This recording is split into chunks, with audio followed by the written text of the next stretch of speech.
सभी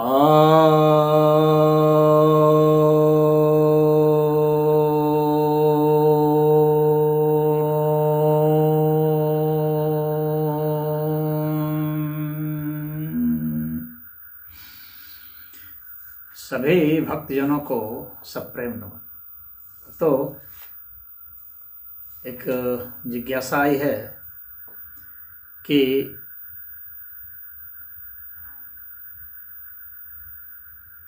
कांग्रेस जातिवादी राजनीति क्यों कर रही है।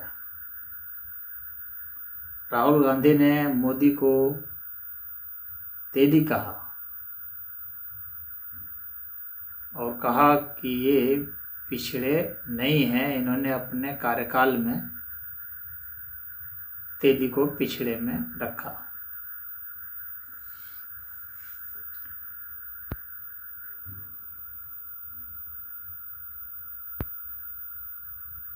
जब हम लोगों के पास बड़े मुद्दे नहीं होते हैं, बेहतर मुद्दे नहीं होते हैं, तो छोटी छोटी ओछी ओछी बातों को ही बड़ा बनाने की कोशिश की जाती है। राजनेताओं का मुख्य उद्देश्य गद्दी है और गद्दी के लिए वोट चाहिए, इसलिए वे वोट बैंक बनाते रहते हैं। और जातिवादी राजनीति जो है, कोई ये आज की राजनीति नहीं है, ये पहले से ही चलती आ रही है। कोई राहुल गांधी ने पहली बार नहीं कहा, या कांग्रेस ने नहीं कहा, या भाजपा नहीं कहती, ऐसा कुछ नहीं है। सभी जितनी भी पार्टियां हैं, सभी जातिवादी राजनीति करती हैं। कोई ज़्यादा मुखर होकर के, कोई थोड़ा सा दब करके, करती सब है। सभी वोट बैंक कुछ न कुछ बनाती है। कुछ ज़्यादा मुखर हो जाती हैं और कुछ ने कुछ विशेष जातियों को टारगेट किया हुआ है और कुछ ने कई जातियों को टारगेट किया हुआ है। सवाल बस इसी का है, करते सभी जो है जातिवादी राजनीति है। और वे इसलिए भी कर पाते हैं क्योंकि जो जनता है वो स्वयं ही जातिवादी है। ऐसा तो है नहीं कि खाली नेता जातिवादी है, जनता खुद जातिवादी है। अगर जनता नहीं होती तो वे किसके लिए काटते। आखिर इसके माध्यम से वोट ही तो लेना चाहते हैं। वोट कौन देता है? लोग ही दे रहे हैं। लोग कौन है? जो जातियों में बटे हुए लोग हैं, जो जाति की भावना से इतने ग्रस्त हैं कि वे और मुद्दों को गौण कर देते हैं। उनका ये मुद्दा हावी हो जाता है, उनको लगता है, उसको वे अपनी प्रतिष्ठा से, अपने अहंकार से जोड़ लेते हैं। इसलिए वे ऐसा करते हैं क्योंकि उन्हें पता है कि ये भावना में बह करके वोट देंगे या घृणा में बह करके वोट दिया, या तो हमारे लगाव में या घृणा में वोट देंगे। उनको पता है, लोगों के स्तर का पता है उनको, इसलिए वे करते हैं। अगर लोगों का खुद का स्तर ऊंचा होता तो वे ऐसा नहीं करते। अब यह किसी से उम्मीद पालना कि वे ऐसा नहीं करें, तो यह जो है कुछ ज़्यादा उम्मीद है नेताओं से। नेताओं से एक आदर्श व्यक्ति होने की कल्पना करना, यह कोरा जो है स्वप्न जैसा है। और यह सोचना कि ये हमारे भले के लिए ही कार्य करेंगे, ऐसा नहीं है। नेता कभी आपके भले के लिए कार्य नहीं करेगा। वह सदैव करेगा तो अपने लिए करेगा, अपनी पार्टी के लिए करेगा और अपने पार्टी के जो फाइनेंसर हैं उनके लिए करेगा। और जिनको उनसे कुछ वोट मिलते हैं, जो ग्रुप है उनके लिए करेगा।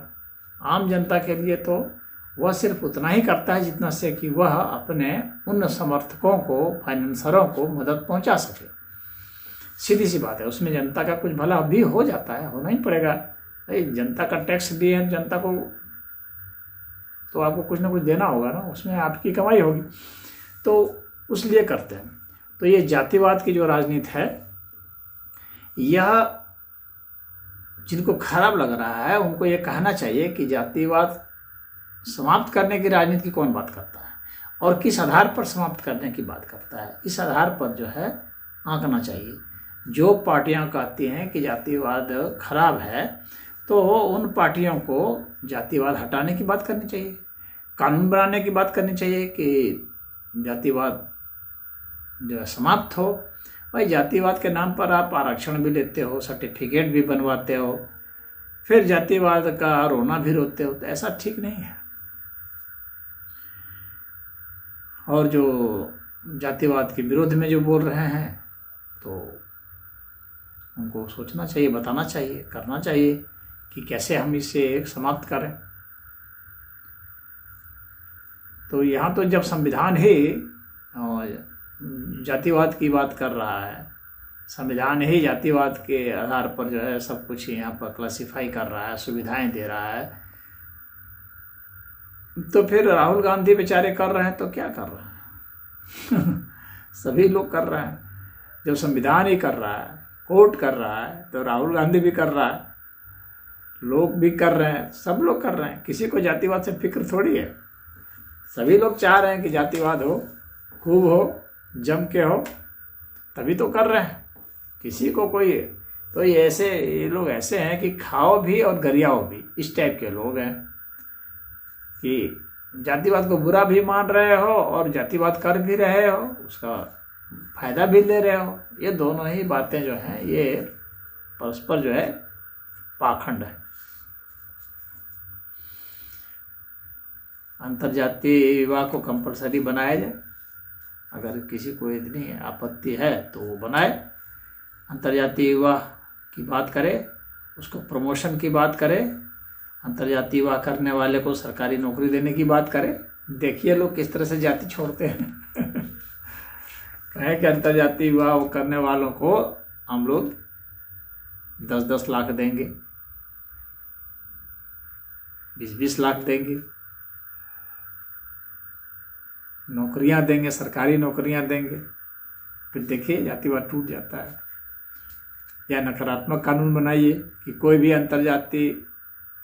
भी व्यक्ति जो स्वजाति विवाह करेगा उसे पति पत्नी की मान्यता नहीं मिलेगी, विधिक मान्यता रद्द हो जाएगी। ऐसा कानून बना दीजिए, अंतर्जातीय विवाह कंपलसरी कर दीजिए, तो ये खत्म हो जाएगा कुछ पीढ़ियों में। तो ये बहुत बड़ी जो समस्या है वो खत्म हो सकती है।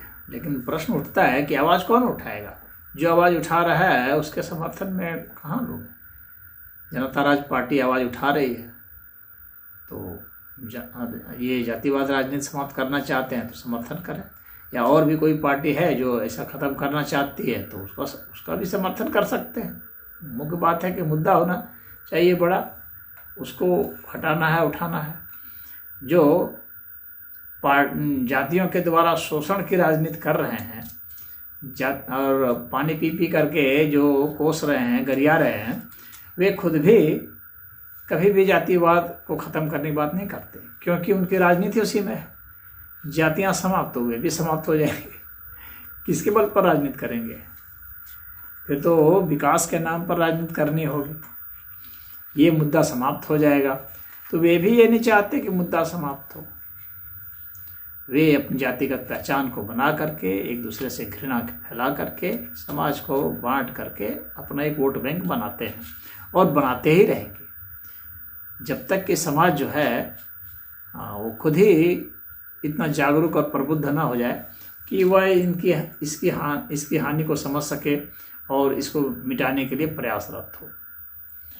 तो ये मुद्दे तो चलते रहेंगे, हावी रहेंगे। अब इसके नाम पर जिन लोगों को आरक्षण मिल रहा है तो वे भी आरक्षण छोड़ने को तैयार नहीं है। वो अपने कैटेगरी में भी छोड़ने को तैयार नहीं है कि जब एक बार आरक्षण ले लिए तुम हट जा भाई, तुम्हारी ही जाति के दूसरे जो लोग हैं उनको भी ले लेने दो फ़ायदा, उसका भी थोड़ा सा उपकार हो जाए। लेकिन सोचते हैं कि जिन जिन परिवार ने ले लिया है बस वही लाभ लेते रहें, और जो और नीचे हैं जो लाभ नहीं ले पाए उनको लाभ ना मिले। तो इस तरह से सिर्फ कुछ ही लोग लेने में सफल हुए हैं लाभ। तो अब ऐसा क्यों इस तरह से चाह रहे हैं नेता लोग कि इसमें जो है एक बार जो लाभ ले लिया उसको दोबारा ना मिलेगा, ऐसा क्यों नहीं करने देना चाह रहे हैं? क्योंकि उसके पीछे भी वोट बैंक है। यानी जो आरक्षण का सिस्टम है उसमें भी वोट बैंक है कि अगर हम इसको किसी को हटा देंगे तो वो हमारे खिलाफ हो जाएगा, तो उसको हम क्यों हटाएं, वो भी रहे, मेरा क्या बनता बिगड़ता है, मेरे बाप का क्या जाता है। वे लोग ऐसा सोचते हैं। देते रहो, जो भी आरक्षण मांगता है उसको देते रहो, मेरे को क्या जाता है। वही 100 सीट है, उसी में से 100 क्या 1000 ले लो, 1000 जातियों को दे दो। तो इस तरह से ये अपनी राजनीति चलती है और ये लोगों की जागरूकता पर है कि वे इसे ऐसे ही जारी रखने देना चाहते हैं। तो अगर ऐसे ही जारी रहेगा तो रहे, उसमें नेताओं का क्या बिगड़ता है? कुछ नहीं, उनका तो और बनता ही बनता है। अगर ये बिगड़ता है तो समाज का बिगड़ता है, मानवों का बिगड़ता है और जातियों का भी बिगड़ रहा है।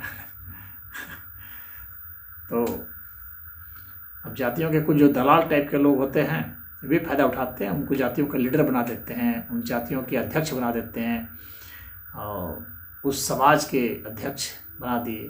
अब वे समाज के अध्यक्ष बन गए तो क्या है, उनको कुछ पैसा दे दिए, गाड़ी दे दिया, वे घूम घूम करके उनको डील करेंगे, एजेंट हो गए वे।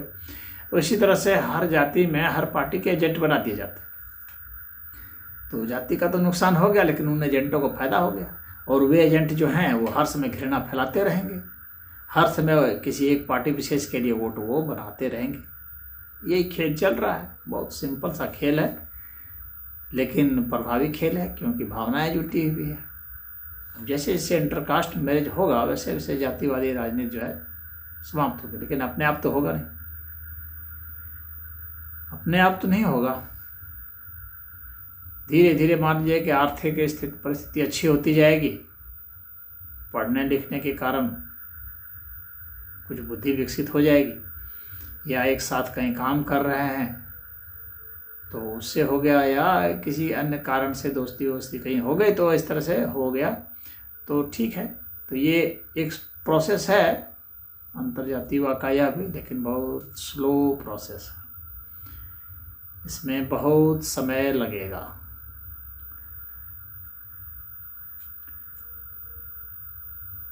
क्योंकि ये बहुत बाहरी फोर्स पर निर्भर है, डायरेक्ट आक्रमण उस पर नहीं है। तो जब तक आप डायरेक्ट उस पर आक्रमण ना करें या डायरेक्ट इतना बड़ा उसको इंसेंटिव नहीं दें, इतना प्रलोभन नहीं दें, इतना उसको पुरस्कार नहीं दें, तब तक जो है उसको तोड़ा नहीं जा सकता है। तो ये बहुत पेचीदा मामला है। और किसी एक व्यक्ति को ही कहना, अब मोदी को जो तेली कह दिया तो भाई उनको तो भाई 1994 में ही वो हो गया था वहाँ गुजरात में, उस जाति को ओबीसी में शामिल कर दिया गया था। और भी जातियाँ थी, शायद 36 जातियाँ के आसपास थी, तो 36 जातियों को शामिल कर लिए, उसमें एक तेली को भी शामिल कर लिए। तो वो तेली जाति के हैं, उस बात को वे भी कह रहे हैं और राहुल गांधी का कहना है कि नहीं ये जो है ये ओबीसी नहीं है, तो ये जो है ये सामान्य जाति से थे। लेकिन राहुल गांधी को शायद जो है पहले कहने के पहले थोड़ा सा वो कर लेना चाहिए था, क्योंकि भाई राजनीति में है, बड़े नेता हैं, उनके मुंह से तो एक भी बात जाएगी तो बहुत दूर तक जाएगी। तो फैक्ट चेक में कोई भी देख लेगा। आज के ज़माने में आप कुछ भी बोलेंगे तो लोग इंटरनेट से खोल के देख लेंगे कि बात सही कही जा रही है या नहीं, तो उसमें पकड़े जाएंगे, तुरंत ही पकड़े जाएंगे, 5 मिनट भी नहीं लगेगा। तो ऐसी बात बोलने से परहेज करना चाहिए वैसे लोगों को जो नामी गिरामी लोग हैं। आम आदमी तो भाई चलो कुछ भी बोल दिया, वो बात दूसरी है। तो इस ठीक है, तो इससे बनता बिगड़ता भी क्या है, कुछ भी फर्क नहीं पड़ रहा है। जो वास्तविक मुद्दे हैं उनसे ध्यान भटकाने के लिए ही ये सब सारी बातें रची जाती हैं, कही जाती हैं। हरि ओम।